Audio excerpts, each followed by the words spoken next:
Spring cleaning and organizing your space isn't the only way to get a fresh start this season. This spring, take care of your mental health. At forhers.com, you can get access to real medical providers who can prescribe trusted anxiety and depression medication if it's right for you. The process is 100% online, including unlimited check-ins, provider messaging, and support along the way. Plus, to make things even simpler, you can get your first month of treatment for just $25 if prescribed. To get started, go to forhers.com/spring. That's forhers.com/SPRING. Look, I know that for some people, getting access to proper mental health care is stressful. Get started today at forhers.com/spring. That's forhers.com/SPRING. Offer only available if prescribed. Prescription products require an online consultation with a healthcare provider who will determine if a prescription is appropriate. Subscription required. Additional restrictions apply. See website for full details and important safety information. Hi, I'm Yue Xu. And I'm Julie Kraftchick. We're active daters turned dating sociologists. Here to dive into everything modern dating and relationships. Welcome to the DATEABLE podcast. Hello, friends. Welcome back to Brunch Talk, where we're going to dish about your burning dating questions. Yeah, so we might as well just get into it today because we got a good one for you all. They're all good ones. This question is it a red flag to date someone who has no friends? Ooh. So more context, our listener wrote in and said, I met a guy that seems fantastic. My only concern, though, is that he doesn't have any friends. I am someone that truly values my social support network, always had a lot of friends, and I'm wondering if this is something to be alarmed about. Is this a red flag? I am curious to know if someone truly has no friends, though. I think to someone who has a lot of friends, someone who has like 2 friends could be considered no friends. Yeah, right? yeah. So I agree. It's all relative. I truly don't believe that someone has absolutely zero friends. There's also a situation where someone has friends from their childhood who moved away. They may not have friends in their immediate location, but they still have friends. I think the more important question is it a red flag to date someone who does not have a social life outside of your relationship? Maybe that's more of the question. But if you're saying they have no friends, it means that you're not diving deeper into what their friend circle is. That's a really good point, especially as we get older in life and people, settle down. A lot of people move to the suburbs once they have children or just move away from, if you're in a major city, this happens a lot, different life stages. So asking a little more details, I think even just asking tell me about a close friend had or maybe still have, and learning more. We need to get curious. We get all these questions all the time of just is this a red flag? Is this a problem? Everyone is going to be different. I don't think we can blanket answer this question, to be honest, because maybe it is a red flag with some people. If they have no social interaction, they can't carry a conversation with you. They aren't gonna, have any relational skills whatsoever. But then we might have someone else that you get along with great and conversation flows and they show up for you in every way possible like a friend, but circumstance just had them fall out of touch with people. And think back to your values. What do you value the most in a partnership? Do you value you two making new friends together or having a strong circle of friends, mutual friends? Or do you value a partner who has a few really close, deep friendships? Or do you value a partner who is just a partier, who is always out and about, who always has plans, always has people around them? What is it that you're looking for? Whether they have 1, 5, or 100 friends has no implications on your relationship. How they interact with their circle has implications on your relationship. So turn that around and think, what do I truly value? For me, I've dated people who had a lot of friends and it drove me fucking nuts because they never had time for me. They were always out with their friends and I would have to tag along, and then I would have no life of my own because their social calendar was so packed. And I've also dated people who had 1 or 2 really close friends, and I really enjoyed that because I got to have one-on-one time with my partner and also intimate time with their friends that I can get to know better. Now I realize I value a partner with deep friendships that with friends I can get to know and maybe eventually they become part of my family. But I do not need someone filling their social calendar every day. No, it's a really good point. We have this group of guy friends, and my friends always joke that we would never want to date any of them. Yeah. When they date girls, they bring them to parties all the time. And to go to that every week, like once in a while, it's fun. But to go to that every single week would just be exhausting. And you would never spend quality time with them. And I don't know, at this stage of life, I don't want to be like drinking all the time and partying all the time. That being said, this was something actually that I really had to take off my list because there was a point of time in my life, you know, social life was the core, I feel like. Like I was definitely liking to go out, and that was what I did and who I spent time with was in that setting. And I remember actually one of the reasons I wanted a relationship was so I'd have someone that could go out with me and my friends. Looking back on it, that means I was not ready for a relationship. Right. Absolutely not ready. But in the moment, that's what seemed to be important. And I actually feel like I valued people's like social status a bit. Like I don't think it was like a conscious thing, but I met like a few of my past partners before my current one in the wilds through friends of friends. And I really like that because, you know, there was something about it that gave me like some validation or status. I hate saying it now, but I think that really was what it was. But looking back, one person I could think of was a terrible person. Like there was no reason I should have been dating this person in the first place. So just giving like the reason being because of social status and that they have a lot of friends and common friends, like that's not a good reason to date someone. The other person, my longer term ex, like I actually thought he fit a mold because of how I met him and his brother that was super social and in the scene. Yeah. And he actually ended up not being that person all said and done. So I got like attracted because of that, but that wasn't actually who he was at all. So I think the long story short is you can really get sidetracked for some of this stuff. I think this is a little deviating from do they have friends? Maybe the other thing we can dive into after this quick break is more like how does that affect your relationship and relational skills? This episode is made possible by Drizzly. Color clashing's in, crochets are trending, and Y2K fashion is back for who knows what reason. But your favorite drinks never go out of style with Drizzly, the #1 app for alcohol delivery. Drizzly has you covered with the largest selection of beer, wine, and spirits delivered in under 60 minutes. They won't judge you for drinking last season's cocktails. Maybe you can't be talked out of participating in the 2000s revival, but at least they can get you out of wearing those jelly platforms to the corner store. With Drizzly, it's easier than ever to find a timeless classic or shake it up with something fresh. Need something special to impress a trendsetter who has it all? Give the gift of drinks with Drizzly, because you can't buy wine the wrong size. It's a no-brainer. Download the Drizzly app or go to drizzly.com. That's DRIZLY.com today. So, how does it feel when you play Roll Up to Win with Tim Hortons? Buy a hot or cold beverage using the Tim's app and find out. Roll in the app for a chance to win prizes ranging from free coffee and donuts to a Universal Orlando resort vacation or a sweet car. Oh, don't forget the TV. And this year, every roll is a shot at a $1,000 daily giveaway drawing for 2 $500 prizes. Roll up to win and get treated by Tim's. No purchase necessary. Account registration required. 50 U.S. and D.C. 18 plus entered by 4/2/23. See rules at rolluptowin.com for free entry and full details. Void in Florida and where prohibited. Dates don't usually end with a satisfaction survey, and yet we rate everything in our lives, from Uber drivers to local coffee shops. So why don't we do the same thing when dating? We're here to conduct the ultimate romance review, featuring daters hungry for love who have agreed to call up old flames to gather honest feedback. Welcome to Exit Interview. He upgraded himself to business class while I was in economy. Wait, wow. What? There's feedback that will make you cringe. She could be a little bit hard-headed, like not reading the writing on the wall. And feedback that will make you swoon. When she said that she had feelings for you. I had no idea. Really? And maybe you'll learn a thing or two yourself about how you can be a better dater, lover, or partner. Obviously, like, knew I was gonna learn something. I didn't expect this. Welcome to Exit Interview.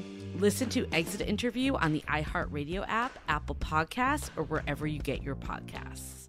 Have you ever thought about how much better dating would be if you had a whole army of people supporting you along the way? We know that dating can be frustrating and lonely, but it can also feel fulfilling and fun. Have you recently decided you want to make some changes to your love life? Maybe you've recently re-entered the dating scene. Maybe you've gone on one too many dates that went nowhere, or maybe you're just ready to take your current relationship to the next level. That is exactly why we created the Sounding Board, a true extension of our podcast that delivers a personalized experience, which includes monthly office hours where you can drop in and chat with us about anything, weekly sound-offs with guided discussions, and regular virtual happy hours. Allow Julie and I to become your dating Sherpas to provide real-time guidance and wisdom in a more intimate way so we can all navigate dating and relationships together. Join the Sounding Board today by going to dateablepodcast.com/sounding board. Again, that's dateablepodcast.com/sounding board. I wanted to ask you, because this is the one thing I've thought about with this topic. So my partner does not have a ton of friends. Like, he has a few close friends that do not live here. And at first I was like, oh, is this going to be a problem? And then I saw it wasn't, because he's very social with my friends, able to, I think that was my concern. Like, can this person hang? So again, this goes back to you and your specific situation. You need to look at all the criteria. The one thing though that I do think having a larger support system gives you is more practice with relational skills, just because you're relating to more and more people. So again, it's not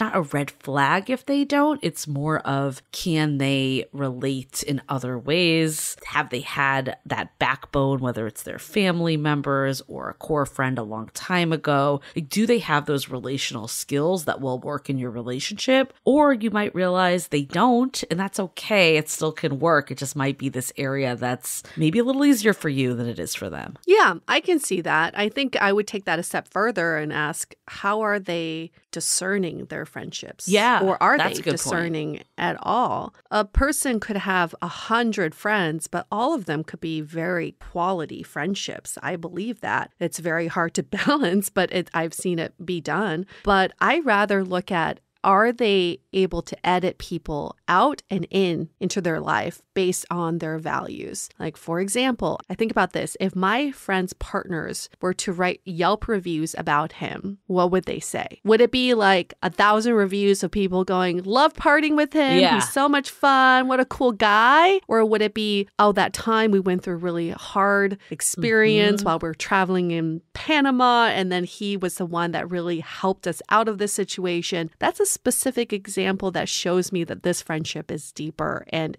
it's high quality friendship. So if they're able to discern who are the close friends and who are the peripheral friends, I'm like, hats off to you. At least you understand. That's a really good point too, because when I think about it, like, let's say everything else lines up. They get along great with you. They can hang with your friends, even if they don't have friends of their own. Your relationship is running smoothly. In that case, I'm just not sure how important it really is. It more becomes problematic if your relationship can't run smoothly because of skills that they haven't learned by having other friends. But if you have a bunch of people that are just getting together to watch sports and drink beers together, and they're not actually relating in any way, I'm not quite sure if that actually is giving you any more relational skills than someone that doesn't have as many close friends. Maybe it is in some way. I don't know. Yeah. Maybe. I like to see the results of that, but most likely not. And I would even question, it's the quality of your friends. It's the friends who, what are they bringing to the table for you? And what do you do for them? What is that exchange there? And then also, am I with a partner who has a lot of friends from the past and no relationship experience, or a lot of relationships and no friends? That relativity is actually very telling. I think it's a red flag if someone's only been in relationships, only had back to back to back, and then had no friends along the way. It just shows me that they only want to be in a romantic relationship and they don't care about fostering their community. That to me is more of a red flag than someone who doesn't have friends. So I would argue it's not a red flag either, because you just don't know what their situation is. Sometimes it's just not that easy to make friends nowadays, right? Like, I don't know. I mean, it could be a red flag. I'm not saying it's not. If they're super dependent on their relationships and they're unwilling to make friends, sure, maybe that is a red flag. But also it could just be circumstance. If you move to a new city, it's actually could be easier just to load up a dating app and meet someone than actually go somewhere to meet friends. Like, it's not that easy anymore. It's true. And that to me is unfortunate. It is unfortunate. I don't want to date someone who can't go out there and make friends, who will take the route of being in a relationship to save themselves the effort of making friends. And I get there are different circumstances that this could happen in, but I've definitely had a friend who was dating someone who only believed in back-to-back-to-back relationships, that he had no relational skills when it comes to his family, when it came to her friends, when it came to his coworkers. He just did not know how to keep people around. He just knew how to keep a relationship around. If you have a life with that person, they're solely dependent on you for a social life. No thanks. Door closed for me. I think that is, I agree. That doesn't sound good at all. But I think that's why there's so much nuance to this is, there could be someone that was in back-to-back relationships that could relate fine to their partner's friends and family and all of that. It's looking at the whole picture a bit more of just what are their relational skills overall and how do they show up? What is the core need? When I hear you say this, it sounds like you want someone that has some independence. So how do we relate it back a little to what is it that we actually want from them? And then see, is it the issue that they have no friends or is it the issue that they're super dependent on me? Yeah, values. What do you value the most? And maybe some people don't value that independence. I know people who love dating people who just kind of latch on to their social lives. It's kind of interesting. I'm like, oh, okay, I would never choose that route, but good for you. Again, it goes back to getting crystal clear on what it is that you want. And by sending us this question, what is truly bothering you here? Is it that this person's around you 24/7 and you're feeling suffocated, or that you're looking to expand your social circle and this person's not really helping you facilitate that? Yeah, or are they awkward with your friends? Or you just, we hear things all the time. We just, is it a red flag? Maybe nothing's even happened and you're just getting ahead of things. In the early stage of dating, we're always looking for red flags. And, it's a good thing in some ways because we're making sure that we're, taking care of ourselves and protecting ourselves. But we have to make sure we're focused on the actual red flags. So we're going to refer you back to the episode that we did a few weeks ago, the real red flag to look out for that we did, because we can get really caught up in all these things that may or may not be a red flag and overlook the stuff that actually matters. Yeah, a person who is engaging in toxic relationship behavior would try to shut you out of your social circle. They would only want to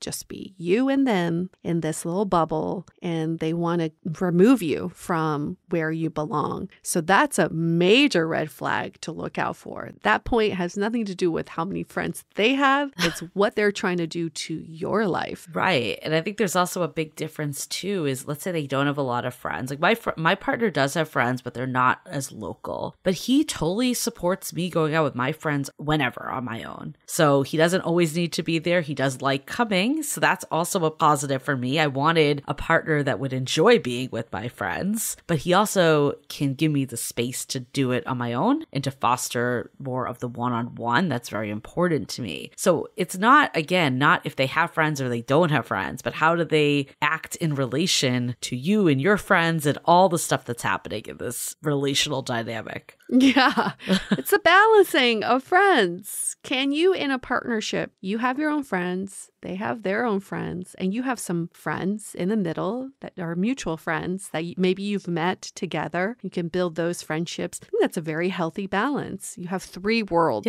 going on here. And sometimes the worlds kind of collide. It's cool. But if it's not balanced and all your eggs are in one of these worlds, then it does make someone wonder, what, are we building a life together, or are we just, kind of heavy into this one world? And some people are just more introverted than others too. For sure. Oh yeah. I remember I felt bad. This was after we had been traveling for 2 weeks, and I had plans with our friend Louise, and I remember asking her oh, do you mind if my partner comes? If not, that's totally fine. I want to catch up with you, but I feel bad because he doesn't have plans. And I asked him, and he was like, I want to just chill the fuck out. We've been with people for 2 weeks. So sometimes you need to just accept that, like, maybe your needs aren't the same as your partner anyways. But then we went to this show, and it was a live podcasting show called the Endless Honeymoon Podcast. And they brought couples on stage to talk about problems. And of course, it wasn't going to be like crazy problems because it was a comedy show. But one of them brought up, they're not going to be like, let me air it all out. But one of them said how she was super social and her partner was not.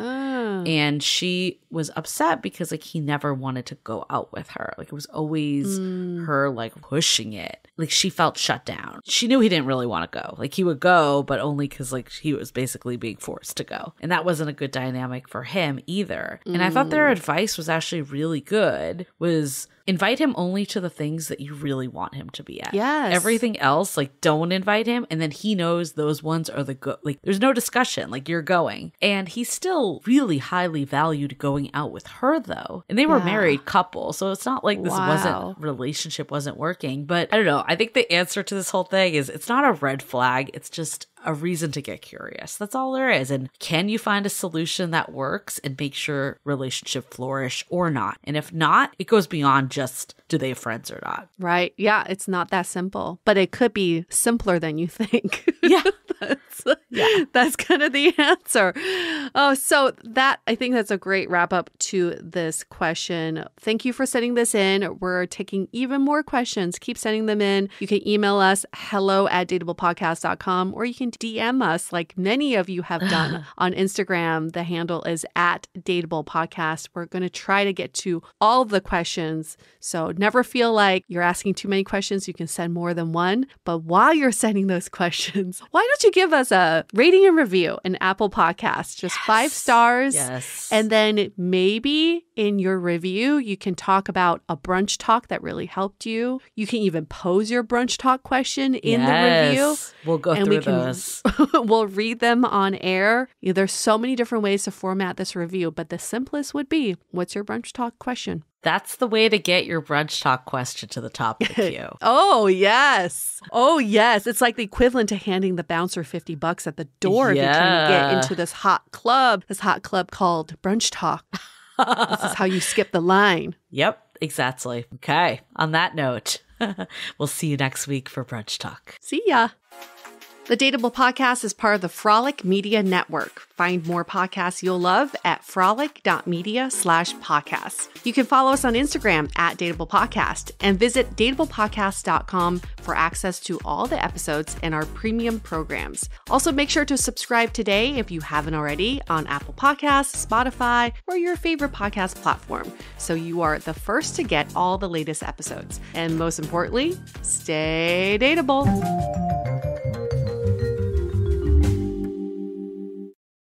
So, how does it feel when you play Roll Up to Win with Tim Hortons? Buy a hot or cold beverage using the Tim's app and find out. Roll in the app for a chance to win prizes ranging from free coffee and donuts to a Universal Orlando resort vacation or a sweet car.